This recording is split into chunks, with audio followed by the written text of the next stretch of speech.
Okay, today I'm gonna go over some stuff, um, which is basically what Wyckoff was trying to do, like the real essence of his work, where you take a look at his course, what he's trying to do, and I'm talking about like for trading, not for investing. Okay, so the trading part of it. Okay, now what he used to do was his focus was on the turning point. All right, so his focus was right at the danger point, as well as the not really danger point. That had to do with his stops, but what he was really trying to do was catch turning points in rotations for trading, not investing. Investing was a different approach. You know, this what I'm discussing here is far more detailed. All right. Now the idea is that the law of supply and demand would dictate that up here supply would be stronger than demand, and here demand would be stronger than supply, right? Because price went up, and up here supply is stronger than demand, price goes down. So before I go any further, like if you see in his works, he actually had studies and statistics. He had statistics on rotations, meaning when he decided what stock to trade, he would look at rotations and the number of rotations um, a stock had and how many points and stuff like that. So he did take a look at that. And why was he doing that? Why was Wyckoff taking a look at rotations and their size? He was doing that so he could trade their turning point, trade their turning points, and get a maximum amount of profit. Okay? So to do this type of work, I figured out how to do this because it's not abundantly obvious. All right? Okay? Turning point, these rotations and their turning point is not easy to do, but it's possible. Basically, I'm gonna go over it now. All right. So first of all, these are not just zigzags. Zigzags you can draw. You can put a retracement or some wave software, right, which is giving you volume and all that. The turning point. You can't. It has nothing to do with zigzags alone, but it has to do with what is occurring in the turning point. Okay? You have to know what is occurring in the turning point to be able to identify if it's a real turning point and if it's a big move. Which means that in these turning points, there has to exist accumulation or distribution, right? So for example, this turning point, this turning point must have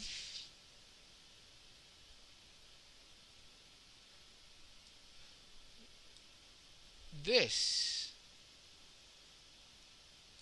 In this turning point, there must be this with a lot of heavy volume.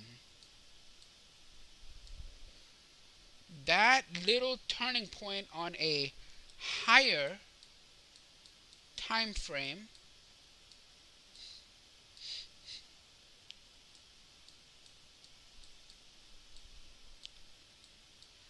the higher time frames rotations, right? The turning point in those rotations must have accumulation.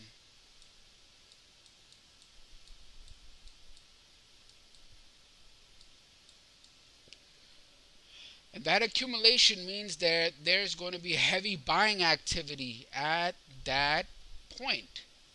Similarly, because that's when demand is all going to overtake supply, and the law of supply and demand, which we all know, will come into effect, right? So this higher time frame turning point must have must have accumulation, but you will not be able to see it on the higher time frame. All of that accumulation will very likely occur in just one bar on the higher time frame. That one bar on the higher time frame will be a series of bars on the lower time frame with heavy volume. And now I'm going to prove that. This shit you're not going to see anywhere on the internet or in the book because it's just it's not there. So, all right, now for I don't know which one to start at, but all right, let's start at this one. Okay, because I I'm using software to help me because it's not easy to do. It's fairly difficult to do. So I'm using software to like and programming where in this one bar I'm going to go to a lower time frame and show the distribution. So anyway, the price goes up, right? Goes up. This one bar, I'm gonna. Oh man, I hate these arrows. Always mess up. Anyway, so I'll draw it like that. Fuck. 1 second. So this one bar, the red bar where it says TP, that reversal must have heavy volume. That's what I'm saying, right? What I'm saying is that one bar, this is not like a regular zigzag because the bar has to have heavy volume. Specifically, it has to be a sign of weakness. It has to be distribution. Alright, so now I'm gonna bring in the lower time frame as soon as I get to that area. Uh, where the hell is it?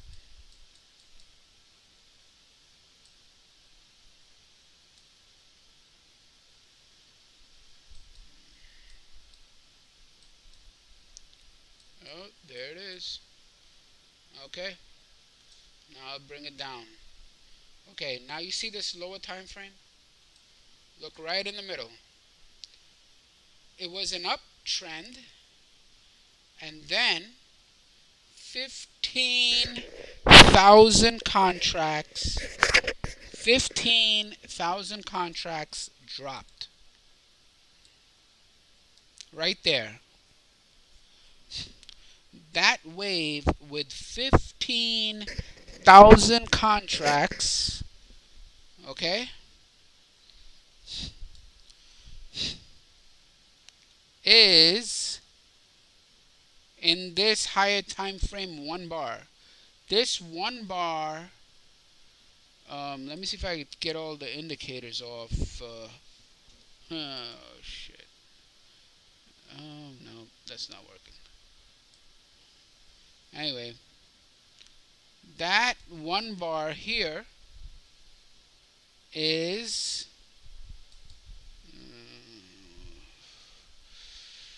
One second, folks. Watch, I'm gonna highlight it. Look at that. Now look at it. Now look at it. I'm putting the marker, the mouse on that one red bar in the top chart that says TP. On the lower time frame, that one bar has the most amount of selling in many waves. That one bar is more than 15,000 contracts. Get it? So that is not just a zigzag, but it is a turning point that has a lot of volume. That's a turning point. Now again, when it goes down and moves to the side, again you have a turning point. What does that mean? It means it's going to have a hell of a lot of volume, right? So we go to the lower time frame. Well, expose. Okay, now this is the lower time frame. Look right here. We were up here. Price goes down, down, and here is over 11,000 contracts right here. Now watch.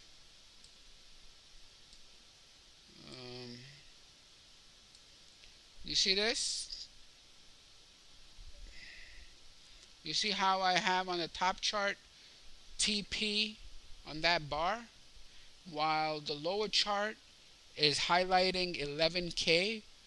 The lower chart, you see, says 11K.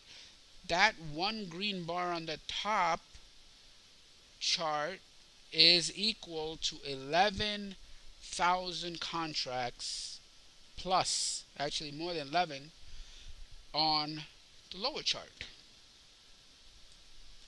Now, I'll continue. Let's bring the higher time frame down. So again, this right here, take notes now. Where the hell is my note?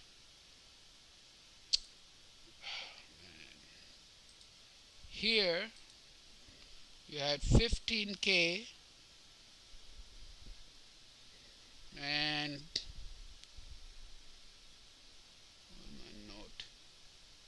note here you had 11,000, right? Now 15,000 distribution made the market go down. 11,000 accumulation right here, and it went up. And now here,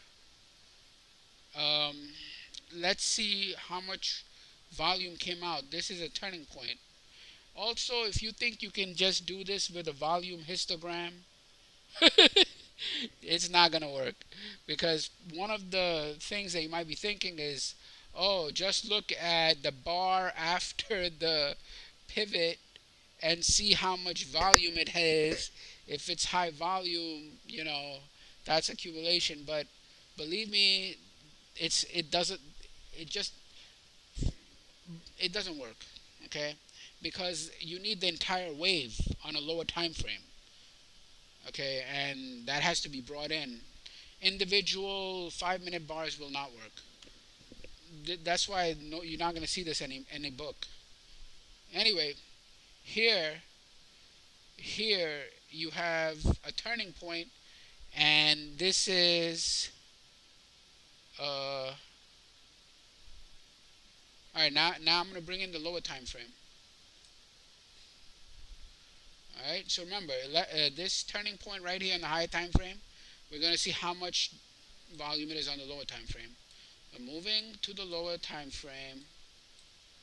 That is, it actually catches the right at the top, even before the move, because on the lower time frame it was only 5,000, and later on the volume came in 8,000 here. So over here, it was still heavy volume, It was only 5,000, but that 5,000 was more volume than numerous waves, and it was followed by 10,000 or 8,000 or whatever, and that it was right here. It was in this distribution zone. Where's that shit? This right here, it caught this volume here. All right,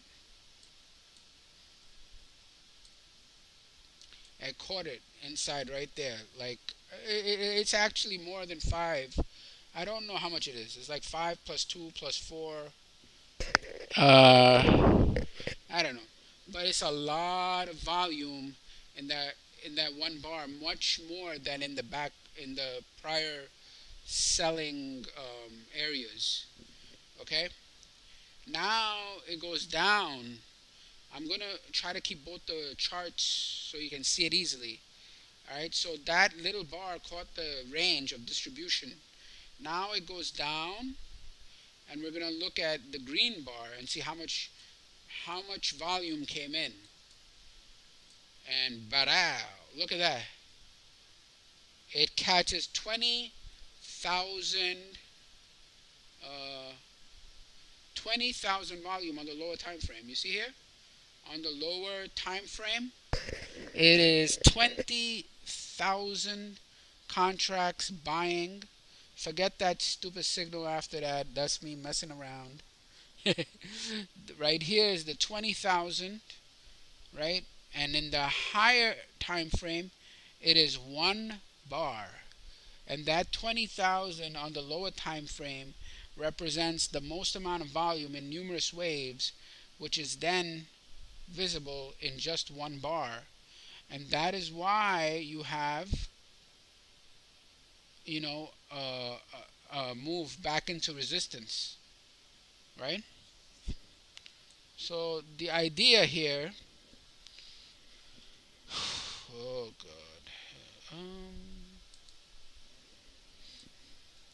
the idea here is that you have a higher time frame and a lower time frame. In the higher time frame pivots or turning points, there has to be accumulation or distribution. Okay, there has to be real heavy volume, and that will help validate that this is not just a pivot or a zigzag, it is in fact a turning point. The zigzag study just looks for retracements and doesn't have any sense. Like it's just looking for up and down retracements. What you want to see is a turning point, which is a a turn, but a turn on accumulation or distribution volume, heavy volume, meaning what? What it always comes back down to is they're trying to buy low and sell high. So whatever is, that's the whole point of this rotation. You know, the idea is at the bottom here they're going to accumulate, and at the top here they're going to sell, distribute, buy at the bottom, sell at the top, and they're going to keep on doing that even in trends. That's what's causing the pullbacks. So when you have a trend like this, right, they're going to sell here, buy here, sell here, buy here, sell here. Someone's going to sell there and buy there. They just keep doing this. All right, now there are ways to identify the accumulation and distribution at these points, but it is hella, it's really not that easy to do. First of all, you must have at least two time frames so you can zoom into the lower time frames to see what's happening in the pivot on the higher time frame. Second, you need to be able to determine the amount of volume that's coming in. Okay, somehow you have to be able to determine the amount of volume. You can do that with wave volume.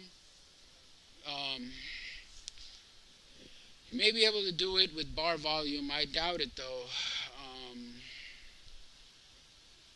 because I just don't think it's possible to do it on bar volume. Otherwise, everybody would be doing that, and everybody would be making a lot of money. So anyway, so that's the idea. The idea is to understand how to trade turning points. Wyckoff, when it came to trading, the guy was about trading turning points. He was trying to trade turning points. When investing is a little bit different, he looked for a relative strength and stuff like that. But I'm not going into all of that. It'll take too long. Anyway, have a good night. Bye.